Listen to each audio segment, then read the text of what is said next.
আবাস যোজনায় টাকা দিতে বিশেষ সাইবার সুরক্ষা।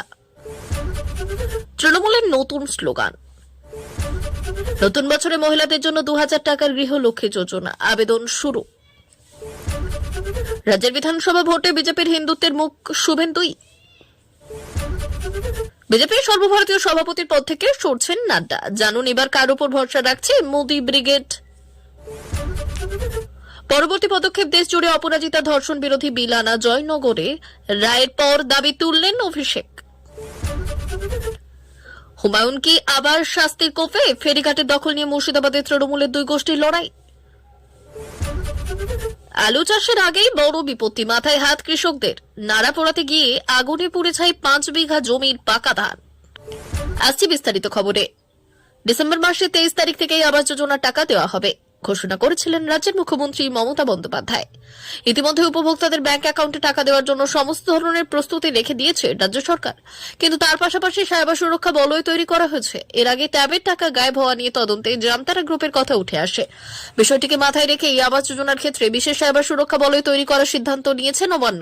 তাছাড়া বিভিন্ন জায়গায় আবাস যোজনার ক্ষেত্রে উপভোক্তাদের ব্যাংক অ্যাকাউন্ট ভেরিফিকেশনের জন্য ক্যাম্প করা হবে বলেই নবান্ন সূত্রের খবর।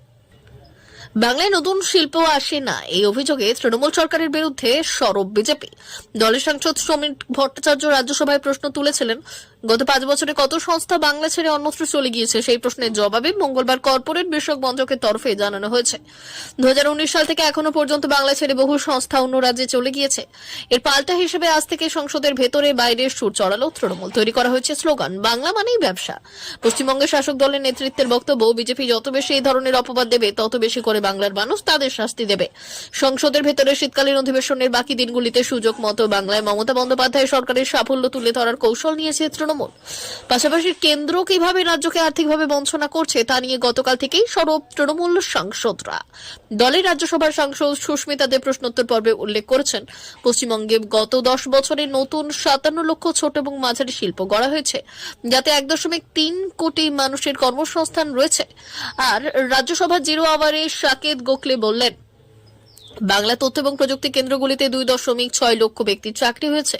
বাংলা মানেই ব্যবসা, কারণ 1.45 লক্ষ ব্যবসারত সংস্থা আমাদের রাজ্যে রয়েছে। 100 দিনের কাজে যুক্ত ব্যক্তিরা বকেয়া টাকা পাননি, উল্লেখ করেছেন সাকেত। কেন্দ্র এবং রাজ্য সরকারের পক্ষ থেকে বিগত কয়েক বছরে মহিলাদের জন্য বেশ কিছু গুরুত্বপূর্ণ প্রকল্প চালু করা হয়েছে। এর মধ্যে একটি জনপ্রিয় প্রকল্প হলো লক্ষ্মীর ভান্ডার, যা মহিলাদের মধ্যে ব্যাপক সাড়া ফেলেছে। এবার লক্ষ্মীর ভান্ডারের সঙ্গে নতুন প্রকল্প হিসেবে চালু হয়েছে গৃহলক্ষ্মী যোজনা, যা রাজ্যের মহিলাদের জন্য আর্থিক সহায়তা প্রদান করবে। এই প্রকল্পে প্রতি মাসে 2000 টাকা করে দেওয়া হবে, যা বছরে 24,000 টাকা হতে পারে।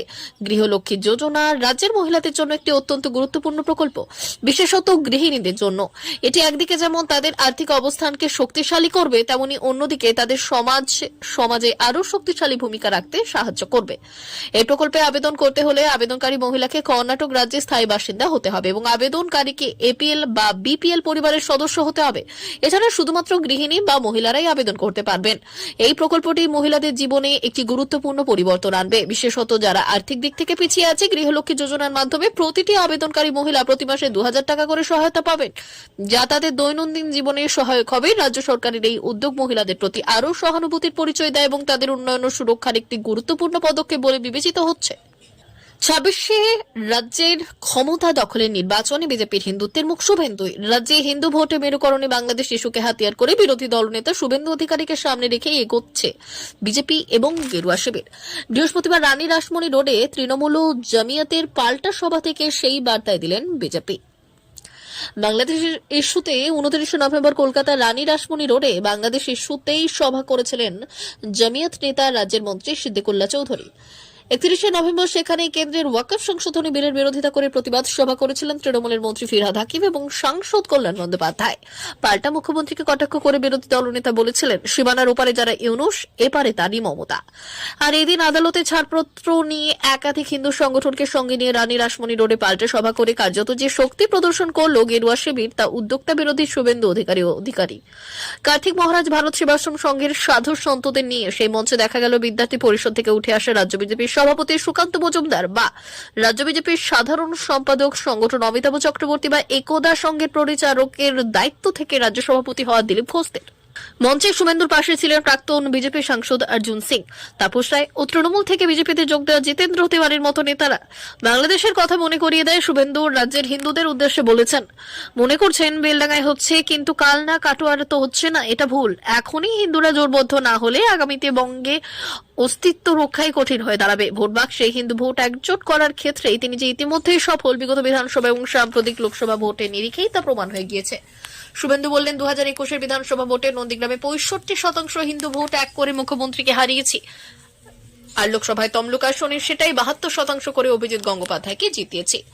26 বিধানসভা ভোটে রাজ্যে পরিবর্তনের লড়াইয়ে মেরুকরণই একমাত্র অস্ত্র বিজেপির। আরএসএস প্রধান মোহন ভাগবত থেকে অমিত শাহ ইতিমধ্যেই তা স্পষ্ট করে দিয়েছেন। আর সেই প্রেক্ষিতে শুভেন্দুর এই দাবি যথেষ্টই তাৎপর্যপূর্ণ। বাবরি ধ্বংসের দিন রাজ্য জুড়ে তৃণমূল দিবস পালনের বিপরীতে শৌর্য দিবস পালন করে বিজেপি। শুক্রবার সেই উপলক্ষে উত্তর কলকাতার শ্যামবাজার থেকে সিথি পর্যন্ত মিছিল করবে গেরুয়া শিবির। তাৎপর্যপূর্ণভাবে দিন রাসমণির সভা থেকে দলের সেই কর্মসূচির কথা ঘোষণা করেন শুভেন্দু। বাংলাদেশে সংখ্যালঘু হিন্দুদের উপর আক্রমণের ইস্যুতে রাজ্য জুড়ে একগুচ্ছ কর্মসূচি ঘোষণা করেছিলেন তিনি। শুভেন্দু বলেছেন, 10 ডিসেম্বর বিশ্ব মানবাধিকার দিবসে বসিরহাটের ঘোজাডাঙ্গা সীমান্তে পণ্য পরিবহন বন্ধ করে বিক্ষোভ করে। 15 ডিসেম্বর শিলিগুড়ির কাওয়াখালীতে লক্ষ্য কণ্ঠের গীতা পাঠের আসরে আমি ধ্বজা নিয়ে উপস্থিত থাকব।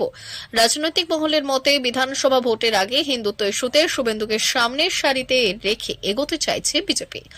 71 পাকিস্তানকে পরাজিত করে স্বাধীন বাংলাদেশ গঠনের দিনটিকে উদযাপন করে এবং সেনাবাহিনী ও কেন্দ্র সরকার এবার সেই বিজয় দিবসের উদযাপনেও সামিল হওয়ার জন্য রাজ্যবাসীকে আহ্বান জানিয়েছেন তিনি। চলতি বছরই মেয়াদ শেষ, বিজেপির সর্বভারতীয় সভাপতি পদ থেকে সরতে চলেছেন জেপি নাড্ডা। সূত্রে তেমনই খবর সামনে এসেছে। তাহলে মোদী এবং শাকার ওপর আগামীতে ভরসা রাখবেন, তাই নিয়ে শুরু হয়েছে চর্চা। এতদিন সর্বভারতীয় সভাপতির পদে দায়িত্বের সঙ্গে সামলেছেন জেপি নাড্ডা, এবার তাকে সরতে হবে সভাপতির পদ থেকে, কিন্তু তার জায়গায় কাকে বেছে নেবেন নমো, সেই নিয়ে একাধিক জল্পনা রয়েছে দলের অন্দরে। তবে এত জল্পনার মাঝে একটি নাম ঘুরপাক খাচ্ছে, তা হলো সিআর পাতিল। গুজরাটের বিজেপির সভাপতির পাশাপাশি তিনি কেন্দ্রীয় মন্ত্রীও বটে। অন্যদিকে আগামী বছর জানুয়ারি মাসে মেয়াদ শেষ হচ্ছে জেপি নাড্ডার, তারপরে নতুন সভাপতির নাম ঘোষণা করবে গেরুয়া শিবির। সিআর পাতিলের নাম নিয়ে আলোচনা হলেও কিছুদিন আগে এই হবু সভাপতির তালিকায় বেশ কিছু নাম ঘুরপাক খাচ্ছিল। নামগুলি হলো শিবরাজ সিং চৌহান, মনোহরলাল খাট্টার, ভূপেন্দ্র যাদব। কিন্তু বিজেপিতে অঘোষিত নীতি অনুযায়ী দলের সংগঠনে বড় পদে থাকা কেউ মন্ত্রিসভা থাকতে পারবে না। সিআর পাতিলও বর্তমানে মন্ত্রী, তিনি যদি সভাপতি হন তাহলে তাকেও মন্ত্রী পদ ছাড়তে হবে। কেন পাতিলকে বেছে নিতে পদ্ম বাহিনী? জানা গিয়েছে, গুজরাট বিধানসভা নির্বাচনে বিজেপির জয়। লোকসভা নির্বাচনে গুজরাটে বিজেপি 26টি আসনের মধ্যে 25টি জয় পেয়েছে। আর এই রেজাল্টের ওপর ভরসা করে গুজরাটের বিজেপির সভাপতির ওপর ভরসা রাখতে চাইছে মোদী ব্রিগেড। ওয়াকিবহাল মহলের ধারণা, পাতিলের নাম আনুষ্ঠানিকভাবে ঘোষণা করার শুধু সময়ের অপেক্ষা।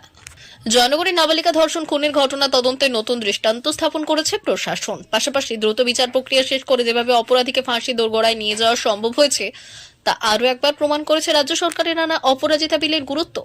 এও প্রমাণ হয়েছে যৌন নিগ্রহ সংক্রান্ত ভয়ঙ্কর অপরাধ বন্ধে দ্রুত এবং কঠিন শাস্তি একমাত্র পথ। এবার এই বিলকে গোটা দেশের সঙ্গে লাগু করার জন্য সওয়াল তৃণমূল সর্বভারতীয় সাধারণ সম্পাদক তথা সাংসদ অভিষেক বন্দ্যোপাধ্যায়। রাজ্য পুলিশ অনেক ক্ষেত্রেই সম্প্রতি যৌন নির্যাতন সংক্রান্ত অভিযোগে দ্রুত বিচার দেওয়ার পথ প্রশস্ত করেছে। গতকাল অর্থাৎ শুক্রবার বারুইপুর পক্সো আদালতের রায়ের পর অভিষেকের দাবি, যৌন নিগ্রহের মতো অপরাধে বিচার দিতে হবে দ্রুত এবং চরমে। জয়নগরে নাবালিকা ধর্ষণ এবং খুনের নৃশংস ঘটনায় আজ বারুইপুরের পক্সো আদালত মৃত্যুদণ্ডের সাজা শুনিয়েছে, যা দেওয়া হয়েছে অভূতপূর্ব 62 দিনের মধ্যে। এই মামলায় পুলিশের ভূমিকার প্রশংসা করে অভিষেক নিজের সোশ্যাল মিডিয়া হ্যান্ডেলে লিখেছেন, আমি অভিনন্দন জানাই রাজ্য পুলিশ, বিশেষত পুলিশ সুপার পলাশ ঢালির নেতৃত্বে গঠিত সিটের, যাদের অসামান্য কৃতিত্বের রেকর্ড 25 দিনের মধ্যে চার্জশিট দাখিল করা সম্ভব হয়েছে। পাশাপাশি দেশজুড়ে অপরাজিতা বিলের মতো বিল আনা পক্ষের সওয়াল করেছেন তিনি। পরবর্তী বড় পদক্ষেপ হবে দেশজুড়ে অপরাজিতা ধর্ষণ বিরোধী বিল, কারণ একমাত্র বলিষ্ঠ আইনি ব্যবস্থা এই ধরনের নৃশংস অপরাধের ক্ষেত্রে প্রতিরোধ গড়ে তুলতে পারে। বক্তব্য তৃণমূলের সেকেন্ড ইন কমান্ডের। দলবিরোধী কার্যকলাপের অভিযোগে কদিন আগেই মুর্শিদাবাদের ভরতপুরের বিধায়ক হুমায়ুন কবিরকে শোকজ করেছিল তৃণমূলের শৃঙ্খলা রক্ষা কমিটি। প্রকাশ্যে ঘটা করে নিজের ভুলের জন্য ক্ষমা চাইতে গিয়েছিল তাকে, কিন্তু সপ্তাহ ঘুরতেই ফের পুরনো ছবি, ফের বিতর্কে হুমায়ুন কবির। এবার ফেরিঘাটের দখল নিয়ে বিতর্কে জড়িয়েছে ভরতপুরের বিধায়কের নাম। প্রকাশ্যে দলের একাংশের বিরুদ্ধে বিষেধাগার উগরে দিয়েছেন তিনি। ফলে হুমায়ুন আর শোকজের মুখে পড়েন কিনা তাই নিয়ে দলের মুখে নতুন করে দলের মধ্যে চর্চা শুরু হয়েছে।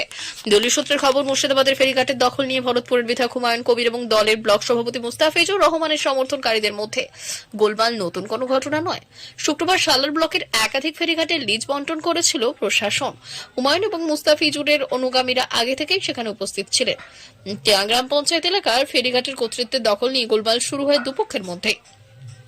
খবর পেয়ে ঘটনাস্থলে পৌঁছে যান হুমায়ুন। এরপরই ব্লক অফিসে মারামারিতে জড়িয়ে পড়ে দুপক্ষ। গভীর রাত পর্যন্ত গোলমাল চলে। পরিস্থিতি সামলাতে পার্শ্ববর্তী দুটি থানা থেকে বিশাল পুলিশ বাহিনী ঘটনাস্থলে নিয়ে আসা হয়। গোটা ঘটনাকে কেন্দ্র করে জনমানুষে তীব্র শোরগোল তৈরি হয়েছে। বিরোধীরা কটাক্ষের সুরে কাটমানের প্রসঙ্গ টেনে এনেছে। আর এই ব্যাপারে দলেরই জেলা সভাপতি অপূর্ব সরকারের মদতে গোলমাল করা হয়েছে বলে অভিযোগ করেছে হুমায়ুন কবির। এবং তিনি বলেছেন যে ফেরিঘাট থেকে অর্থ লুট করতে চায় দলের একাংশ। সম্প্রতি প্রকাশ্যে একাধিক দলবিরোধী মন্তব্য করার অভিযোগ উঠেছিল হুমায়ুনের বিরুদ্ধে। পরে দলনেত্রী রণংদেহী মূর্তির পর প্রকাশ্যে নিজের ভুল স্বীকার করে হুমায়ুন বলেছিলেন, এভাবে প্রকাশ্যে দলের সম্পর্কে মন্তব্য করা ঠিক নয়। সোমবারের বৈঠকে নেত্রী আমাদের গাইড করেছে, এখন থেকে ওনার কথা শুনেই চলবো, এই ভুল আর হবে না। জয়পুরের পর এবার কতুলপুরে নাড়া পোড়ানোর সময় আগুনে পুড়ে ছাই হয়ে গেল 5 বিঘে জমির পাকা ধান। বাদশাভোগ প্রজাতির দামি পাকা ধান মাঠেই পুড়ে ছাই হয়ে যাওয়ায় মাথায় হাত পড়েছে ক্ষতিগ্রস্ত কৃষকদের।